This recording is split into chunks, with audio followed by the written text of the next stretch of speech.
Our next case will be Stephen and Jane Iliades versus Dieffenbacher, North America.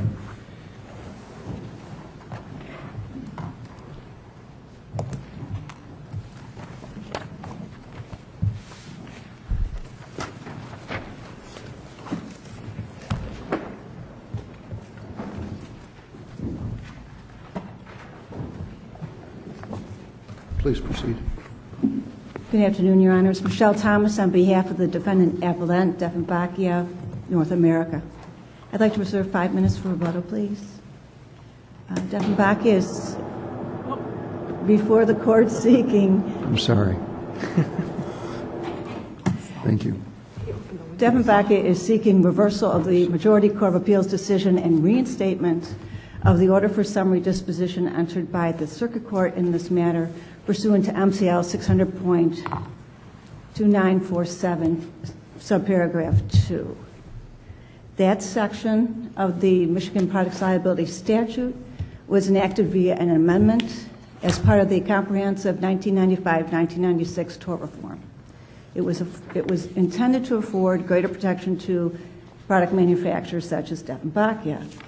The legislature chose to do this by transforming what had been an affirmative defense, known as product misuse, that went to the jury as a question of fact, and changed it into an absolute defense decided as a matter of law by the courts. In this case, we believe that the record fully substantiates that the plaintiff engaged in product misuse, which was not reasonably foreseeable to Dieffenbacher. The Court of Appeals did not really touch upon the product misuse definition itself. They declined, reasoning that they could decide the issue on reasonable foreseeability. The problem is that the court failed to employ the proper test, and that test should have been the one that already existed in common law at the time the statute was amended. That test focused upon the intention of the product manufacturer, whether or not the misuse was common practice, and whether or not the manufacturer was aware or knew of the misuse. And the focus in this regard was to be on the particular misuse, not some general potential action. Counsel, good afternoon, but let's talk about that for a second. Wasn't this machine, the company that bought this, wasn't that their biggest client? Yes. So they were aware of what was going. I mean, this is their largest client. So if they're their largest client, they had some knowledge as to kind of how this machine was being used, did they not? They did, but in this case, it is absolutely undisputed that neither the employer of the plaintiff, the owner of the factory, nor Dieffenbacher was aware that users were climbing headfirst into the machines while they were in automatic cycle without putting into manual mode. Well, let me ask you a question, though. I mean, let's look at how this factory operates. If you want to violate, if people started using the light curtain because they'd have to put the machine into manual, correct? No, I think it's important to understand that the light curtain was a safety device. Correct, because you had to use the light. People were relying on the light curtain because otherwise you'd have to stop. You'd have to literally shut down the machine, correct? Okay, so how the light curtain operates is it targets the front of the machine, and it was intended to protect the operator in case there was an inadvertent interruption, or whether it was a body part or a piece of tool or whatever. Correct. That inadvertently went in the front opening. Okay, but if you didn't, basically, you'd have to shut the machine down, correct? If you weren't going to rely on the light curtain, I understand that it was an extra safety mechanism that was put in, but if you weren't relying on the light curtain, you'd have to shut the entire machine down. Is that correct? If, as in this case with Mr. Iliades, if you wanted to enter the machine to retrieve wayward parts, correct, then yes, you shut down the machine into manual and you go into a side or rear access door. The point of the light curtain was it was a safety device for normal operations of this machine when it was in automatic mode, meaning when an operator at the end of a cycle, the machine pauses. They put their hands in to retrieve the finished part. The light curtain was supposed to stop, temporarily halt the operation if, in fact, there was an inadvertent breaking of this light curtain while it was still cycling, while it was in automatic mode. But wouldn't someone, if in order to shut down this machine, you were going to lose production, and that could become problematic for the worker, could it not? It could, but in this case, again, Judge Bernstein, it was not a question of normal production. This individual was trying to get wayward parts that were off to the side of the machine. He was not retrieving a finished product from the tray. He did not wait to the end of the automatic cycle to enter the machine. He went in during the course of the automatic cycle, contrary to all his instructions. But he kept his foot on the floor. I mean, isn't it fair to look at this to say that he was relying on the light curtain rather than stopping the whole press? He was instructed never to rely on the light curtain, to stop the press. It was not intended to stop the operation of the machine. It was intended to temporarily halt it if it was broken by the operator from the front access door. Right, but in a large factory or any kind of work situation, you had just kind of indicated that a worker who basically shuts down the line, or shuts down the machine, which would happen here, could face some penalties. So in terms of the foreseeability, you would contend, and again, I'm just trying to understand the argument. I'm not trying to give you a hard time. I'm just trying to kind of let you see kind of the questions I'm trying to get at. Could you not see that it's foreseeable that in a situation like this or a circumstance like this, that where you have workers that have to meet quotas, that are on deadline, that are doing the different things they have to do, that shutting down the machine rather than relying on the light curtain could be detrimental to the worker, and the manufacturer should basically had already taken out the doors, correct? Because they knew that that was going to shut down production. So is it not foreseeable that in fact the light curtain was going to be used as the safety mechanism rather than shutting down the machine in order to continue production, which is what your client was aware of in terms of selling the machine to its largest consumer? They changed the guard that had come down because the owner of the Flexible Products was concerned that their users were bypassing it. So it was not, in fact, safe. And there was testimony from, I believe, the electrical engineer that it was scary.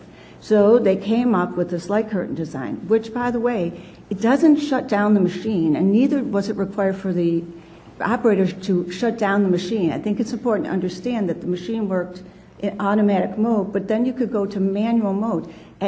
Neither mode shut down a machine entirely. An emergency stop would do that, but that's not what was involved here. But you had to put it into manual. It didn't go automatically. Putting it in manual would slow down production, wouldn't it? Well, in this particular case, it would not necessarily stop production if, in fact, what they wanted to do was retrieve parts that are falling from the side, which is what they are not supposed to do while it was in automatic cycle, right, while it was operating in the normal fashion. No, you've answered. And so, you know, the point is that if you're looking for what this was intended to do, it was intended to protect operators standing at the front of the machine during the regular operation of the cycle, right? And then they were trained never to put any body part in without putting it in manual first, which he disregarded. And then, you know, and it wasn't an inadvertent breaking of the light. He intentionally climbed in.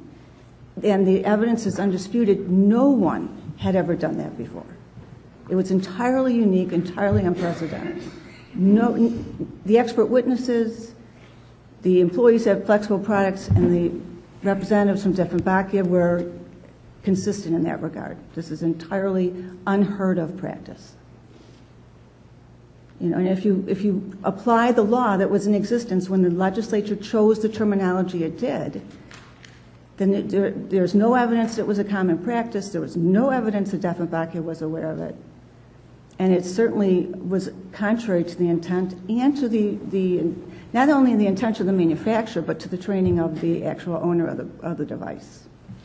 Dieffenbacher would request that this court peremptorily reverse the Court of Appeals and reinstate the summary disposition. Thank you, counsel. Mr. Bender. Good afternoon. May it please the Court, Mark Bender on behalf of Plaintiff Appellees, Mr. and Mrs. Iliades. I take some issue with counsel's construction of the statute as something that was particularly revolutionary. It had always been the case under Michigan's product common law that a manufacturer has an obligation to use reasonable care in designing its product for the intended use and for reasonably foreseeable uses. This statute really doesn't change that. It has two definitions, I would say, of misuse. The first sentence talks to what I'll call classic misuse, where you just use something in a way that's just not within the realm of comprehension or ordinary use. That is maintained. There's also a broad second section, which I guess if you read it broadly enough, can say if you overlook a warning, then that's misuse. The Court of Appeals didn't really address misuse, and I'm comfortable with its approach, even for purposes of argument, assuming that to be the case. The important point, though, is the legislature did not say if there's misuse, end of story. It said if it's foreseeable misuse, you continue to be responsible just as if it had been before the statute. The difference is, I think, only a little bit cosmetic. Previously, the foreseeable misuse doctrine was a definition of duty, that was the nature of a manufacturer's duty. Now it's put in as a defense, but the gist of it is all the same. If it is foreseeable misuse, then the product manufacturer is accountable for its own negligence. And bear in mind, there's no dispute here, at least for summary disposition purposes, that the manufacturer was itself at fault. And interestingly, if you look at the other portions of the product liability statute, you find that it adopted comparative negligence in two separate sections, and if memory serves me correct, this was even before this Court's decision in Placek adopting it.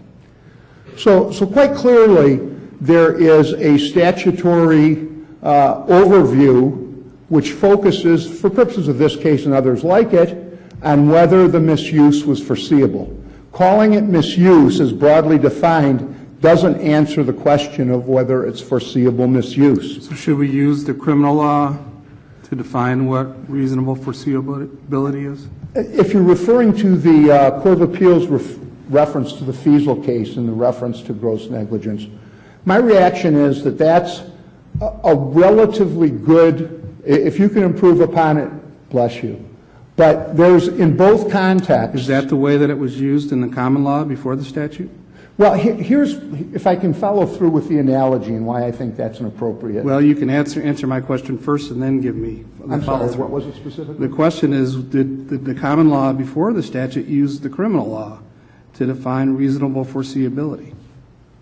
Not typically, I don't think, no. Thank you. But if I can follow up, in the criminal case, you have the distinction which this Court addressed in Fiesel between ordinary negligence and gross negligence. Here's an example I might use. Let's assume that the defendant inflicts some injury on the plaintiff or on the victim which would not be fatal if properly treated. The victim, however, fails to properly treat it. According to my understanding of criminal law, the defendant is still guilty of homicide despite the intervening ordinary negligence of the victim. If, on the other hand, the victim decides that they want to respond to this injury by taking a healthy dose of heroin and overdoses, that's gross negligence and it doesn't convert the injury into homicide. When we get to a case like this, we have something fairly similar. Let's say we take the definition, something different than instructions. And the instructions when you're driving down the highway say 70 miles an hour. And you do 75 miles per hour. You are guilty of misuse under the language. But it's reasonably foreseeable. We see people doing it all the time.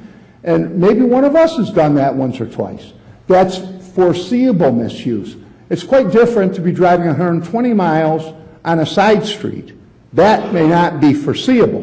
And my point is that in both of these contexts, you've got this continuum and this very difficult process of dividing ordinary negligence or foreseeable misuse from something that's so far on the other end. And when you look at that analogy, the gross negligence dichotomy seems like a relatively accurate way of putting words to define that distinction, because it's essentially the same distinction or continuum that the court faced in Feasel. And I think that's why the Court of Appeals used that phrase. And to me, it's a relatively apt way of putting words to this difficult concept. And that's why I would like to defend the Court of Appeals' use of that term. When we get to the issue of foreseeability, of course, bear in mind the very word is the ability to foresee, not actual foresight, although in this case there's more than enough of that. And I can't see any reason for the court to depart from its common law reference to what that really means in the Comstock case. There's no different definition in the statute of reasonably foreseeable. It's a term that courts have come to grips with in a variety of contexts for many, many years. So I guess getting to the point that this is still on oral argument on whether to take the application, it occurs to me what we've got is fairly clear statutory language based upon a common law principle that's been around for a long time and is equally applicable before and after the statute. But what do we have here, as Justice Bernstein was adverting to, the reality of factory work on presses? It's a monotonous, mind-numbing sort of job on many occasions. There are great productivity demands. And if you look at a lot of the old cases in presses, it was because the employer, frankly, was removing guards and doing a lot of other things to encourage productivity. And that's precisely what happened in this case when the defendant took the door that it had designed for the very purpose of keeping bodies outside the moving parts, and it removed them to aid productivity because of customer pressures to be able to get out more parts faster. And that's the reality of the production process. And it's one that's shown to be here. There was... Is the light in your face, Mr. Bender? I'm sorry? Is the light in your face? Are you... A little bit, but Yeah. it's not... I can survive it, I From our hope. perspective, I just wanted to... You're okay then? You kind of like it. The testimony was that, yes, the ideal thing to do is stop, turn off the machine, go behind it, go in, open it up, and everything else. But the testimony was, in practice, they were only shut down in emergencies. It was one of these sort of lip service type instructions. Yes, here's what we do. And the ideal practice is to do this, but in the context of industrial pressures, to take shortcuts. But let's look a little bit further. Not only... Let me stop you for a minute. So it's from my reading of the testimony, it does seem that it was pretty regular practice. You can move to the left if the light is... That's what I've tried to do. Yeah, sorry. You can close it. You can close it. Justice Viviano bullied him into opening it. So It closed for about 3 months, so we decided to open it. this is Justice Viviano's fault, is my point. Boy, I like doing that. The light was all on his face. You couldn't see. It was like a hazing. We were like hazing him. But the testimony was that... Wait. Let me finish. Let me ask you a question. Here, I think it seems to me there was a lot of testimony that the workers regularly relied on the light curtain to stop the machine for different reasons. Right. But I didn't see any testimony of anybody. How would they know that somebody would climb all the way in? And does it matter how we frame the misuse? As They didn't climb all the way in. Okay. He had his foot on the door and he was leaning as far forward. And the reason he's doing that is because these parts are being ejected. And you have to go that far in to reach the parts because of where they're ejected. And how and why are they being ejected? By the machine itself. So it's certainly within the realm of foreseeability when you've got a machine that's ejecting these things and you've taken off the door that's the complete protection, that you're going to have people reaching in. And from my perspective, when you're talking about reasonable foreseeability, it doesn't matter if he's reaching in with his right hand or his left hand. And it doesn't matter whether he's reaching in 6 inches and getting part of his arm chopped off, or whether he's reaching all the way over and getting it on his back. The important thing that's foreseeable. Well, it might make a difference, right? If there was, you know, a lot of information that people regularly reach their arm in, and your client's complaint to us was his arm was crushed, then we might say that particular misuse was there was evidence about it. There was reason. It was reasonably foreseeable. And I'm not saying this one doesn't, but I'm just asking what evidence in the record made this particular kind of misuse reasonably foreseeable? I think the evidence was it was routine that these things popped off, and that part of the operator's job was to retrieve them. What you've got on top of that is the fact that this is in an automatic mode, and the first time my client is using it. And the difference is this, as I understand it. In the automatic mode, the jaws come down and they perform their function for a certain period of time. Then they go up, and without any operation by the operator, after a period of time, come back down on their own automatically. The other versions require operation by hand, which makes sure that there's nothing in there. Okay? This is the first time he's used this machine, which it turns out has been previously identified by a former worker as one that is set up so that you can get your body between the light curtain and the press without the light curtain working. The light curtain, as I understand it, is supposed to say that if you are still in there working on it when it's about to automatically recycle, then the light curtain prevents it from automatically coming down. So but there was also testimony manual from mode? An expert to the effect that they were frequently used as stop-starts because that's what they do. When they're working properly, they stop it. Whether you're putting your hand in voluntarily, involuntarily, whether you're doing it to retrieve a part, whether you're doing it to adjust something, or for whatever reason. That's what these guards are all about. Mr. Bendure, yes, Your Honor. Could you respond? What's the use of the manual mode that's discussed in the record? The use of the manual mode is really, in my view, a safe way of doing it, because what it does is it requires active reactivation. When it comes to its stop, it will not recycle unless and until it is affirmatively restarted by the operator. Typically, they use side buttons, dual palm buttons, I think they used to be called. But the idea is to reactivate it. The user has to have his hands outside of the point so that it's impossible to get your body in and still restart it. The automatic part is, again, productivity. It's moving it quickly. As far as I can understand it, that is the difference and the purpose for it. If we look at the other criteria for foreseeability, what do we see? According to the MAJ statistics, 2,000 amputations a year from people who get their bodies into the press points. We have the defendant knowing it itself when it puts on the door, and in terms of the light curtain. The risk is throughout the literature and throughout history.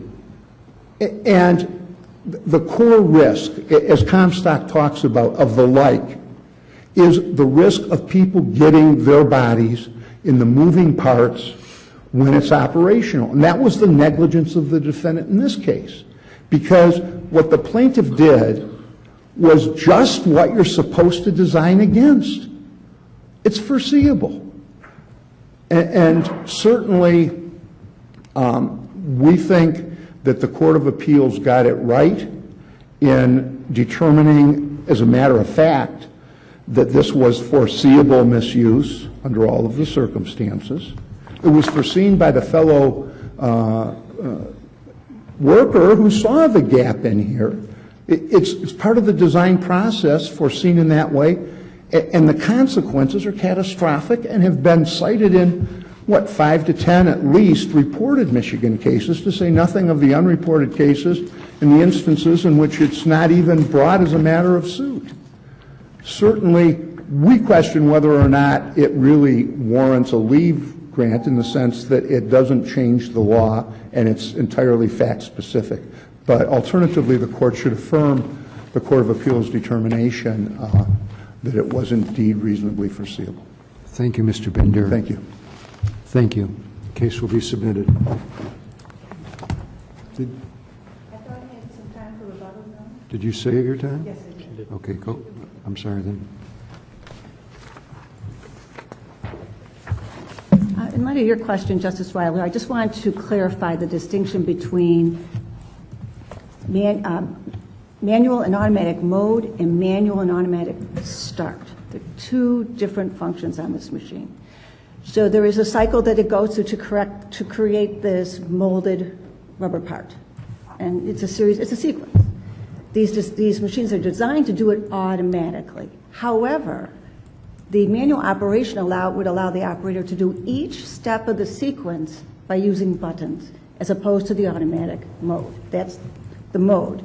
Then there's automatic and manual restart. And on this machine, and Mr. Iliades was aware of this and trained in this regard, because most machines at Flexible Products had automatic restart of the light curtain. In other words, you break the light curtain, there's a temporary pause, the light curtain clears, the machine starts up again if it is running in automatic, which it was when he was injured. The undisputed evidence is there was no reason for Mr. Iliades to climb into that machine while it was operating in automatic mode to retrieve some wayward parts. He worked the second shift. At the end of the second shift, those machines are routinely cleaned of wayward parts safely once the machine is in manual mode and the parts are accessed through the rear or side doors, which are designed for that purpose. Those doors are open, the machine cannot run. When he climbed into the machine, he put his entire upper torso in while this part was being made to retrieve other parts. So we're not even talking about production here. I think that's important, especially in light of your questions, Justice Bernstein. This was not a matter of trying to quickly get a finished part out. These were wayward parts that were off to the side. And he should have waited to the end of the shift. Instead, he climbed in without making sure that that light curtain would not reactivate and hurt him, which unfortunately it did. And my final point is that it is the fact that that light curtain worked that saved his life. Because when part of his body remained, when it was being crushed, and his leg activated that light curtain again, it stopped the operation and allowed his fellow employees to extract him from the machine. Otherwise, it would have continued to compress. Are there any other questions? Thank you, Ms. Thomas. Thank you. Case will be submitted.